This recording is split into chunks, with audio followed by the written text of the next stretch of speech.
15. Umthandazo wekukholwa uyawumphilisa logulako. Inkosi imvuse. Amen. Thank you. Hey, amen. Thank you, bazalwane. You can sit down. Thank you. Amen. Hallelujah. Amen. Ngitritshula ngisathane la phambili. Ngifunda iBhayibheli lonke malanga. Ora namhlanje ngishawula ivesi leki lijwayele. Amen. Hallelujah. Amen. Amen. I want to talk about the power, ngifuna ukukhuluma ke ngemandla, the importance, umcoba and the right use nekusebenzisa kahle of points of contact. kwale litintfo ke tekuthi Tekuthandazela. Amen. Amen. Amen. Hallelujah. Hallelujah. Amen. Amen. I don't know what you'll call it. You'll call it tintfo lekuphathekako tekuthandazela. Amen. Hallelujah. Ngoba ke sithi tiwasho phela bazalwane ngalotho lasebenzisa tiwasho. Amen. Hallelujah. Hallelujah. Amen. The power, Amandla the importance, nebumcoba and the correct biblical use futhi ke nendlela lekahle yeBhayibheli yokusebenzisa points of contact. letintfo letiphathekako tekuthandazela. Amen. Hallelujah. Amen. First of all, let me explain what is a point of contact. Weqala asengisho ukuthi yini lento lephathekako ekuthandazela. A point of contact is anything that is physical Letintfo letiphathekako tekuthandazela ngiyo yonke nje info lephathekako nje. right? Amen. That is used Lesetshenziswako in prayer emthandazweni to transfer blessing, ngathini to impart blessing kwehlisela sibusiso or power. noma ke emandla. Hello? Amen. A point of contact Lento lephathekako is any physical item ngiyo yonke info lephathekako that is used lesetshenziswako in prayer emthandazweni to impart blessing ukuthi ke kwehlisele sibusiso or power. noma emandla. Hallelujah. Udliwa yini kumali bazalwane? Amen. Hallelujah. Udzinge mandi Hallelujah. akathi iphathele mani nguye baloqala la. Amen. Amen. Na ngoba mina msitha bazalwane. Hallelujah. I-point of contact bazalwane ngiyo yonke impahla, yonke into esikhona ukuyiphatha ngezandla esetshenziswa uma kuthandazelwa, ne? Ebekelwe ukuthi i-release amandla noma sibusiso empilweni yakho. Lento leyo siyibita ukuthi i-point of contact. Niyangizwa bazalwane? So buyini. So right. Sephelele kishe. Angishilo ngoba sathana namhlanje ufikile bazalwane. Amen. Amen. By the way, ngiyanamukela nonke basasamukela umuntu munye la. Amen. Welcome, ne? Welcome mama. Amen. Welcome make. Welcome. Asishayela wonke umlola ngaphandle bazalwane. Amen. Hallelujah. Athi laba kusabonisa ngijwayele ngawo senginikhohlwa. Amen. Glory to God. So anything that is physical, yonke info nje lephathekako. hallelujah, Amen. that is used in prayer. Lesetshenziswa emthandazweni That is it is for the purposes, kwetinhloso. hallelujah, Amen. of releasing the power of God Yekukhulula amandla kaNkulunkulu or of releasing blessing. noma kukhulula sibusiso. Or let me put it this way. Asekubhekana nayo. It is for the purposes Kwanathi tinjongo of releasing faith. yekukhulula kholo. Hallelujah. Amen. Let me ask you a question, bazalwane. Asengikubuza umbuzo. Njengoba nibona ukuthi kuyile lana, ne? Hallelujah. Why must I look back ngibheke emuva ngibone kuyile mara kukhole bazalwane lapho nje? By God. Akufiki nje ukuthi asengilungisa. Bazalwane ngabe ufaka stroke bazalwane. Amen. Amen. No, but these are simple things that I should not be rebuking you about. Jesus. Sorry, that amandla makhona. Amen. Ngiphe moyeni. Amen. Yes, Lord. Oh, hallelujah. Amen. Do you understand that? Ngiyaqonda Do ke. you understand that? Ngiyaqonda. Now the question is Umbuzo la. it correct Kukahle yini to use a point of contact? ukuthi sisebenzise izinto lephathekako. I'm gonna be answering questions today. Ngidawuphendula imibuzo But ke. first of all, let me just explain it thoroughly. Kweje asengichaze kahle. There are two types of points of contact in the Bible. Kunetihlobo letimbili tetinto lephathekako tekuthandazela There eBhayibhelini. are traditional points of contact. Thank you. Hallelujah. Shalentandla. Amen. Amen. Amen. There are traditional points of contact. Kunetinto ke tesinfu nje No. Traditional. anetintfo nje hallelujah Hallelujah. There are points of conduct kunetintfo that tekuthandazela are used regularly. letisetshenziswa njalo njalo Amen. Amen. Glory to God. Hallelujah. And then there are spontaneous points of conduct. kunetintfo vele thuka tisetshenzisiwe Are you getting that? I will repeat that because coming in. Amen. hallelujah We have traditional point of conduct, kunetintfo ezisetshenziswa njalo njalo and we have got spontaneous points of conduct. kunetintfo ke letithuka nje tisetshenzisiwe What are traditional points of conduct? yini ke letintfo ezisetshenziswa njalo It is njalo the items kunetintfo that have been commanded letiyaletiwe or encouraged noma takhutsatwa in scripture embhalweni to be used ekutheni zisetshenziswe either always mhlambe njalo njalo or in special occasions. noma ngetikhathi Let me give you an example. asenginikete nje umfanekiso The laying on of hands lokubeka tandla kuba is a traditional point of conduct. yindlela lesetshenziswa njalo njalo leyo yekuthandazela Are you getting that? amen Hallelujah. Hallelujah. Every time when you come to church, njalo ke mawuthi esontweni there is somebody laying hands. kunemuntu lobeka tandla Amen? Amen. Because it has been encouraged. ngoba kukhutsatiwe Jesus says, Jesu uthi ke those who believe labo labakholwa are going to lay hands on the sick batawubeka tandla and they will recover. batawube sebaphila Amen. Also, when we pray for people to receive the Holy Spirit, futhi masithandazela abantu we lay hands. sibabeka So tandla basically, kahle the kahle laying on of hands lokubeka tandla is the most acceptable point of conduct. iyona ndlela lemukeleke kakhulu yekuthandazela Hello. amen If I just lay my hands on you, uma ubeka tandla kuwe you think I'm a true man of God. wena usichama inceke As long as I'm not using anything else. kuphela mangasebenzisi lutho lokunye Right? Amen. Because laying on of hands ngoba kubeka has tandla been commanded ekuyaletiwe and encouraged futhi kwakhutsatwa in the scriptures. embhalweni We also have futhi ke money. sinemali Did you know bowati that money is a point of conduct futhi imali nayo indlela nayo to yekuthandazela release a blessing? yekuthi kukhulule Are you sibusiso hearing me? Amen. It is a physical item yinto lephatheka that we use to lesiyisebenzisa release the power of God ukuthi sikhulule amandla and to release the blessing of God. sikhulule That is why ngiko even witches nebathaka can use money bayayisebenzisa to lock your destiny. ukuthi bavimbe lekusasa Someone can meet you in the street lo muntu angahlangana and say, namsakazi Tomanda, I'm so happy to see you, athi ngiyajabula ukukubona and give you 100 rand bese kuletha 100 and lock your life forever. avale impilo yakho siphelane Umalo usually says, uncuba luvamise ukuthi don't give me money, unganginiketi send imali it on mobile. sende lapha mobile hallelujah Amen. Amen. Because money ngoba imali is a point of conduct. into lephatheka lapho ke lesetshenziswako Are you hearing me? amen Are you hearing me? Amen. That is why when we give ngiko ke with basinikele an understanding sinikela leqoqo that the moment I give my money, ukuthi la manginikela it's imali no longer money. akusasimali It is a sweet smelling aroma before the Lord. kodwa seliphunga leli mnanzi uNkulunkulu I am releasing spiritual power sengikhulula emandla kamoya using money. ngisebenzisa imali So money imali ke is a traditional point of conduct indlela lesetshenziswa njalo because we use it all the time when we come to church. ngoba sisebenzisa njalo njalo masiye esontweni Are you following this? Are you niyakulandzela following this? amen Then we have Holy Communion. bese ke sinesidlo That senkosi is bread lekusinkwa and wine. nelwayini Most of the time to help ex-alcoholics.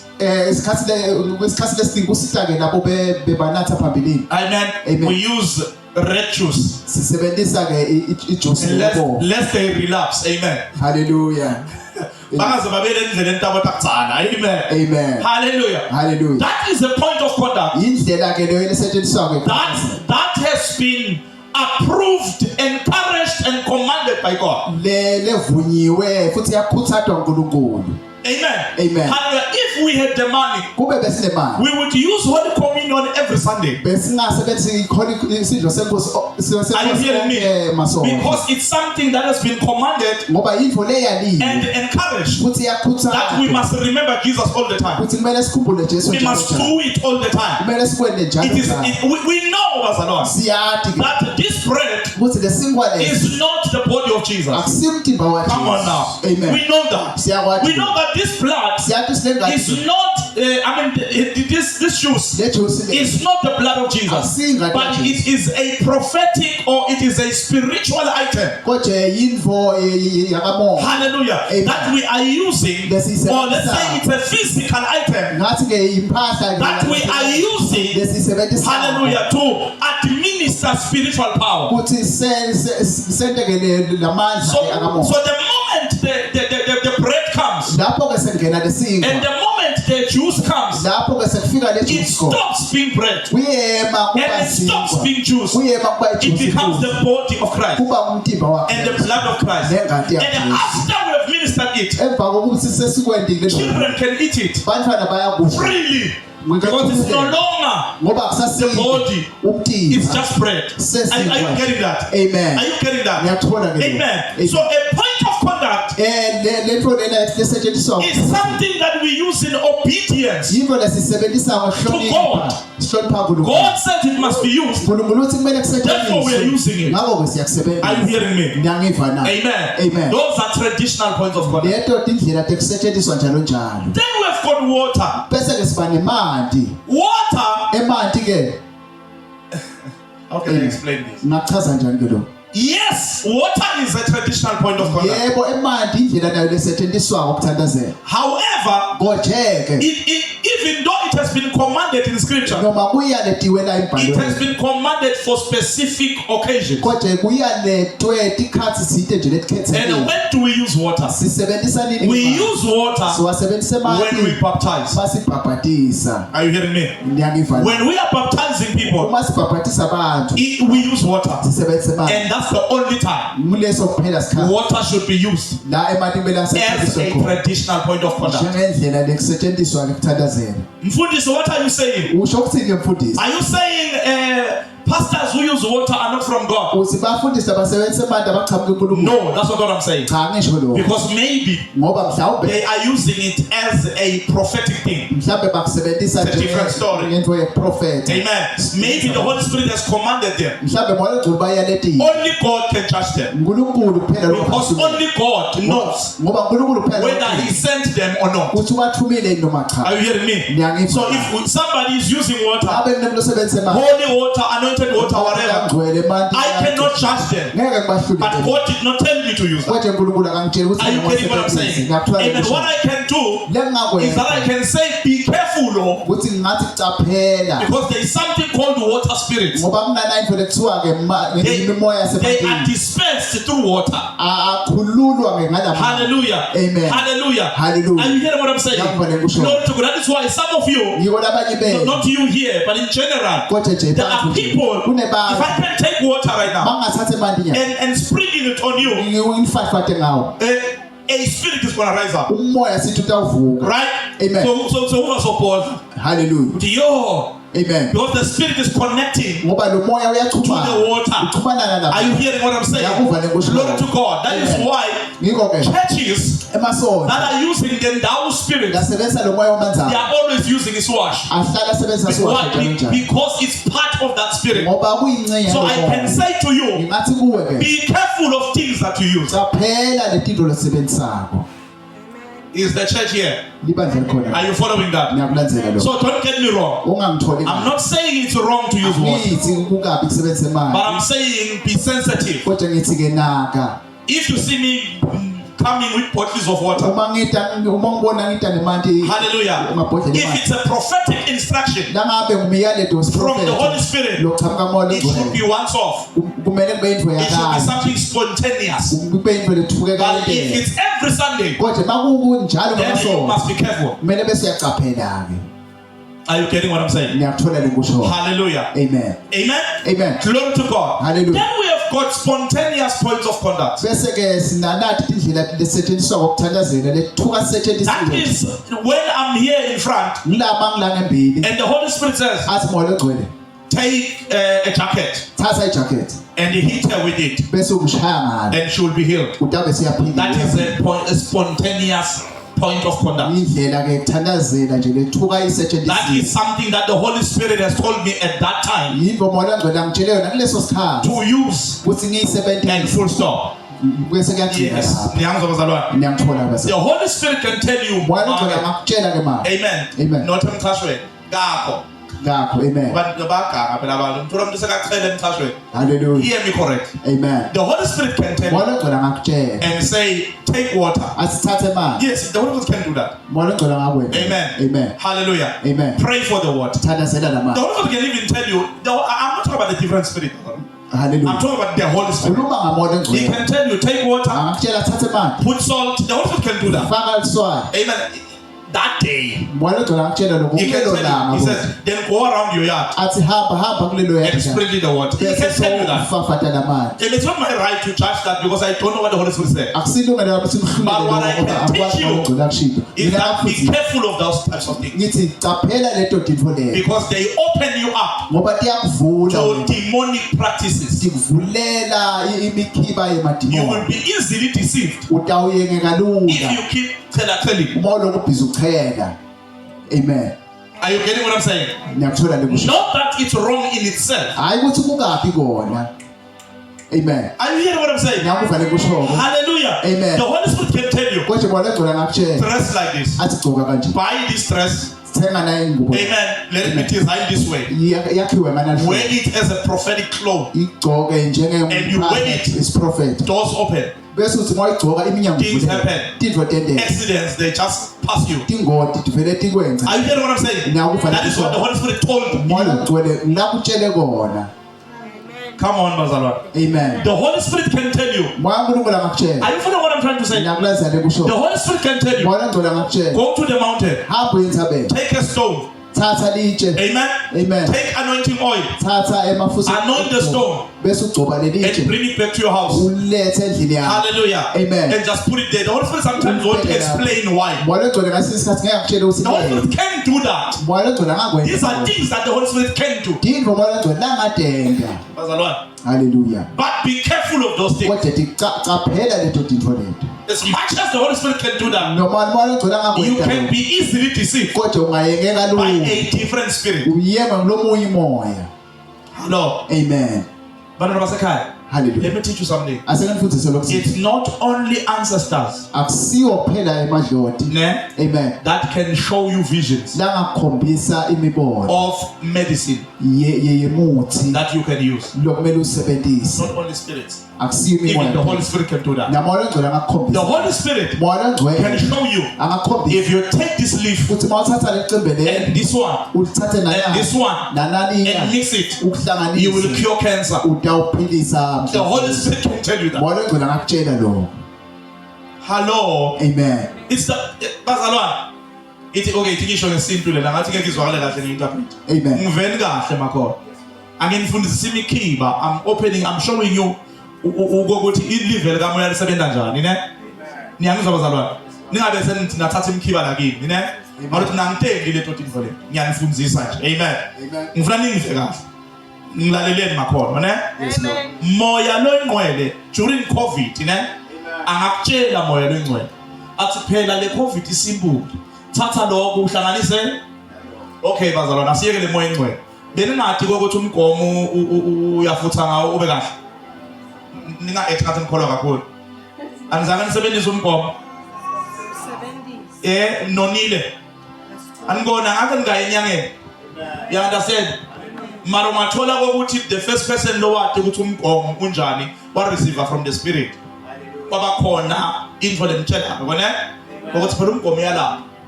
Wase lo mtshela lo munye sekufika la kuwo. Bazalwane le mithi lena labantu jova ngayo esibhedlela. Nale mithi labantu nathi sawe esibhedlela ayehlanga esihlahleni bazalwane. No, bayithole khona la mvelweni. Niyangizwa bazalwane? Niyayazi I Forever Living. Le network marketing ye Forever Living. Boso business bam. Aniyazi Forever Living ithengisa ama product we aloe. Aloe yini ngisithe inhlaba ne? You understand? Inhlaba siyayapha ngisho. Mara bona bayithethe belungu ne? Bakaya base bapho lokunye uqhobsa ngapho lokunye wendalo. Usho ukuthi manje akafundisa lokho. Come on now. Phela manje akakutshela nje ukuthi make thatha na inhlaba ne? Thatha na inhlaba uhlanganise nelibisi uyabekisa. Amen.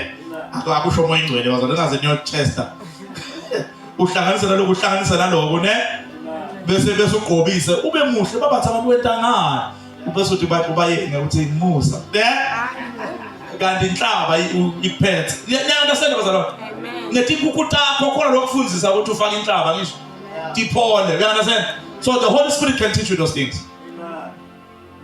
mara be careful that's what I'm saying but the Holy Spirit can teach you that are you getting that hallelujah amen so we have got points of conduct that are led by the Spirit at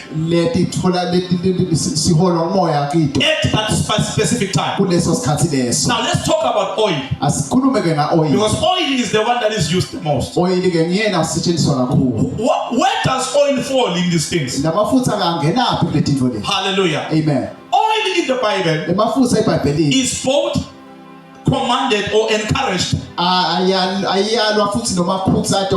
also it is spontaneous. Let me explain. Hallelujah. Amen. Oil in the Bible, in the book of James, we are told, is there anyone sick among you? Let the people in the church, let them pray for that person and anoint the person with oil. Nothing wrong with using oil. So when you come to a church, hallelujah. Amen. Amen.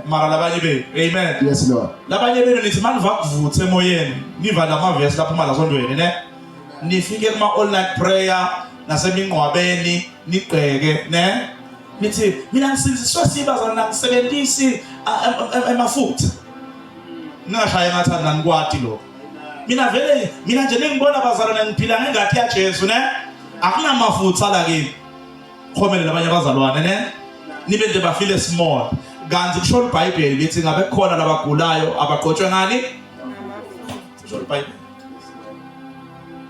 ngabe thina amafutha abazalwane siyabasebenzisa ukangibona nje mina abazalwane ngiphethe amafutha all the time ngiphethe amafutha ngwalengisa ngeseshila ne nje ngithi fa angazange ngimbone ngenza lo because inkosi ayizange ngitsho ukuthi ngende lokho ne you understand that's number 1. Number 2 angikwenzi ngoba angifuni ukuthi ukukholwa kwabantu kuncike intweni laphandle ngifuna ukuthi kuncike ezwini mina ngishumayela livi even ukubeka abantu tandla bazalwana ngazi ukuthi ngingena naka angibeki abantu tandla onke mala ngiyabeka ngalelo langa ngiyababeka tandla mara ngeke ubone ngiphethe beka abantu izandla phepha ngifuna baze ngijwayele ukuthi mina ngabe kwatandla understand hello and I'll tell you something ngami bazalwana mina bazalwana I'm so secure phela kumfundisi lo ngekho insecure lo mina bazalwana makungafika abafundisi yabona abafundisi laba labaza kuthazela bashaya nge2 feet akuthazela uwelele ashaye ezathi uJoshua ukuthi akudonse umlandzele uzofika egateini ne noma afika ashaya labandzele mina ngiyofika nje kubeka isandla ka mina I believe in what I care kuthi wine orakwawe mina ngandaba into lezo mina I believe in what is intangible I believe kuloko lokungaphatheki ngezandla ne and ngiyakholwa ukuthi kuyasebenza that is my faith and angifuni ukuthi ukukholwa kwenu kunike ezintweni kunike ekutheni nomfundisi ungiphele sweet le sweet liyangiphilisa angifuni ukukholwa kwenu kunike lapho mara ngifuna ukuthi ni understand ukuthi labantu labakwendako bakuthethe embhalweni akusiko ukuthi basetshenziswa ngesathana bakhona ke nalabo abasetshenziswa ngesathana labangena ngale tintfo ngoba le tintfo leti tingumnyango wasathana wokungena that's why ngithi kumele ube careful nalo myema ke lokwangicela story kwake weza lo makela idapa isengale ngenhla le ko2016 wathi lo make kimi hey mfundisi ngithenthi ngiyofaka imali ebank ne ngithenthi ngiyofaka imali ebank 15,000 uthi imali ngayo ifaka kumprofeti lebengikhonda kuye yonke uthi bekayithatha ebank account yemprofeti nama ngazi ne hello wayifaka imali so uyangikhalela uthi mfundisi ngikhuluma nawe nje ngisetingingeni indvodza yami inkwatele ne uthi ngamfonela umprofeti kanti umprofeti koneke liphutha la ngifake imali kuwe ngeliphutha wathi umprofeti sonikele instruction ne wathi umprofeti sonikele that's your offering ne You know why lo maka ingqondo isangene wafaka imali komprofeti? Ukuthi njengoba bathi bekwantanda sengini la. Ne? Mabathi amafutha. Ne? Thenga amafutha angu-150 so uyathenga. Ngakabona ukuthi amafutha manje senowajwayela athi litswayi. Athi thele litswayi le-R9 afika liphokethele ngamaphokethe amancane athi 200. Seniyathenga. Hey litswayi lamfundisi liyasebenza babe. Hey lingentele 1 2 3. Uyosangana le ngqondo uyofaka 20,000 kamprofeti. Athi umprofeti sonikele. Liyangizwa. Bazalwane liyangizwa ukuthi angigqeki ngiyangizwa boss. Angithi mina kungendiwa letinto ne? Ngithi be careful. Yeah. Sidlo senkosi siyadliwa makholwa ningangiva kabi ne? Mara kukhona labasebenzisa sidlo senkosi kabi. Yeah, kukhona abafundisi labathandazela ngesidlo senkosi all the time. Akuthandazela isingekho. Angithi mina kwendiwa ne? Hallelujah. Mara bese bakhona labaganga ngesidlo senkosi. Akugange ngaso. Ngikhulume ngijule bazalwane. Ngijule bazalwane. Kunaba prophet ngitshela iqiniso bazalwane. La swathina ayikhashana. Kunaba prophet ngeke ukhonze 2 months ngalo prophet ungakalali na. Hayi. Noma ungathi uno strong kangakanani ngabhadala. Sekaphoxe kahle. Ngalabafutha ukuthi thunga le perfume yakhe yakamoya. Hayi osangana uyotukela ngakuye. Umprofeti angathi ngifike njani? Azingendlela lenti mangalisa ngakhona ngathi nje lento lenikhuluma kwani yazi nje. Ngathi nje mina ngiyamangala ukuthi umfundisi ukhuluma ngani. Hallo bazalwane. Ngiyakutshela. Make kunabafundisi ne. Uthi mawungelile ebandleni lakhe awuthathi nawo le mali boyiphethe ukuthi sasokhupha ne. Nawufika lana kubunjikite umkhipho wonke 7,000 ubekela phambili. Yes. Umkhipho wonke mina I know of a certain mali lenhlangane naye lapha esihlahleni ngiyoshumayela lapha esihlahleni. Esihlahleni kulapha eJubilee Park ne. Bengiyoshumayela khona weza kimi lo mama. Wathi mfundisi yazi ngibuzisekile ukuthi abacima. Wathi mfundisi ngikutshela nje tindvo tami tonke tiphelile. Athi ngikutshela nje ngivithithwe ngimake wemprofeti. Prophet kade ungiqedzile. Wangiyekela umsebenzi ukuthi akasebenze ebhange lo mama sebenza kahle. Wamiyekela umsebenzi. Yazi benzani? Athi angathi ngiyekela umsebenzi. Uthi udonywa yini? Nangabe kukhona ithi ngimkhombisa something. Nangabe let's say maybe ngiyakhuluma njengoba ngikhuluma. Angivile ngiqale kahle bazalwane. Ngaphaza ukuthi akusiyo lethe into wrong ne. Nje sengikhuluma ngetigebengu ne. Nangabe let's say kukhona lo sonta lapho noma lo landzela maybe umprofeti wase Nigeria lokho angangalethi into ne. Nangabe kukhona uhlelile nama ngikhuluma njalo uva ukwata ukuthi ungangikhama. Ya uva unyanya ukwatela umprofeti. Ngakhuluma bazalwane. Amen. Lona ke ngimfihle ngelisho negama la ngoba ngifuna nimlanze. Kune ingqeko beyiboshiwe for 8 years bathi ngoMotoso. Omotoso beka rape lama underage girls. Ne? Ya, udestroye impilo letiningi oMotoso. Wabanjwa waboshwa mara oMotoso akusi light bazalwane. Akusi umdlalo oMotoso. oMotoso is a real witch. Before oMotoso bathi akanaqala kubulawe iwitness lenkulu lebe ibambe fakazi lomkhulu lobeke indawo ukuthi oMotoso aboshwe kwabulawa yena a month later lento lesitibona emafilimi nobo Batman sitibona emafilimi nobo John Wick lento lokuthi kubulawe iwitness yafa iwitness emva lokwathi oMotoso akanaqala leli1 ngiletinto lenkuluma ngathi le ngiyadlala ne hallo bazalwane ngeke ngeva ngolunye umprofeti la swathi ngengimusha bathi lo mprofeti lona hayi uyashaya isketini hayi lokushaka ukuthanda abantu badala no wayigatela lento so makabaphala nama point of contact abanika lama oil nanani ne bese kuvele nje konakala bazalwane amen manje bathi lo mnyema ke khona mama kaThemba ngoba ama intercessor bathi nalo make wathi lo make kumele niye kulomfana ngiyomkhutha so wenta kakhulu so baqedzile abantwana balabandle waya wathi makabuya ubuya sekavala umlomo wabuya sekagobile sekakahle shokuthi umprofeti ufika wathi hayi sonze ngena maka ngena wathi makangena ubhunyisele komprofeti bazalwane so le tinto leti bazalwane te kokuthi kube nama point of contact ubothi qaphela yabona ukuthi mose ngiyanikhothela ukuthi tikhona embhalweni ngiyangizwa bazalwane ngiyanitshela ukuthi embhalweni zona lezi zinto lezi ziyasetshenziswa mara na Satan uyazisebenzisa. So you have to be careful mzalwane wami. You have to be careful. Hallelujah. Kulesikhathi esiphila kiso kumele ube careful even nomlonikelako lokhipha imali. Umbuke. Nomlokunika imali, nomlokunika kudla. Namhlanje abakuloyi abathatha ishefo imaster 900 bafake no. Namhlanje bakuloya in the spirit. Bakunike kudla mara lokudla sekuloyiwe in the spirit. Uthi ungakudla lokudla kucharagana izinto, kucharagana kodwa yini ngeSiswati. Kukuhlangana izinto. Amen. Kuvele nje kuphethe izinto ungazi ukuthi siphethe njani. Phela thina bazana sesithandaza lesathandazela make maze sesithandaza labantu lababuye emasontweni wenu. Labanikwe tinto. Kanti tinto qangiwe. Hello. Amen. Hello. Amen. Ithi ngimbuze bazana. That's being honest. Sesothandaza manje. Ithi ngimbuze. Kwenziwa yini ukuthi aninelazi iBhayibheli? Niyazi ukuthi iBhayibheli ne? Kristu seniyamazi ne? Manje kwenziwa yini ukuthi abantu labangu 1500 bayongena esontweni lemuntu lobhetsako la phambili? Aheme umuntu. Nize nihleke manje nibukele TV ukuthi babuyahema lo. Mara baqhubeka. Come on. Mina ngishaye ngathi angikwati lokho ne? Amen. Hallelujah. Mina ngikhulele ngale ngeke ngiye. Alothi sinomakelwane. Amen. Ngikhulele ngale mina. Ne? Ngale kubongubo something. Ne? You understand? Kuyahenywa lapha bazalwane.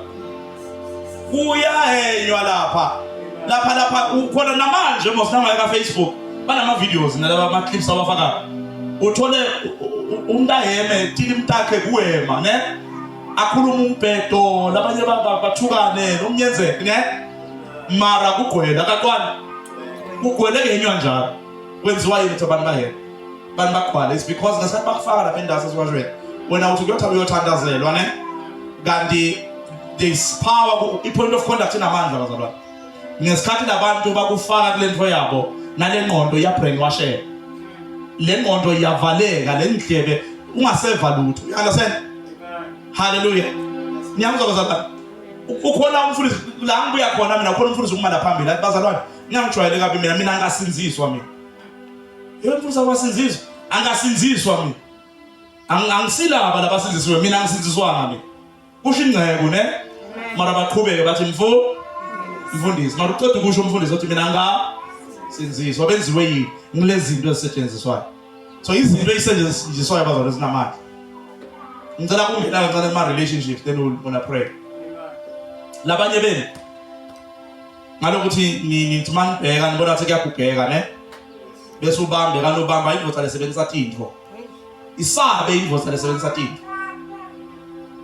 Awuthi makhelwane ithi baleka. Phezulu baleka. Saba umuntu ufana nomuntu ohamba inyanga ne? Umuntu ongathi uthatha qhela ne? Lokwathi kupitaphitanisa umsaba. Hayi phela bazona mina ngiyinsizwa nami ngibone nje uqhazeke ne? So nami ngihle ngibona lemuva le. Ngizengake ngiqhazeke bazona ngiyabonga mara le muva le. Amen. Bengihle ngibona ngiqhazeke ngithi hayi ngathi lana ke kungasebenzeka ke lana sengikhulile nenyola sicala bamhlophe ne? Ithi ngithatha. Ngithi ngiyamsonzelela lo muntu lona usebenzisa amafutha kamprofeti bani?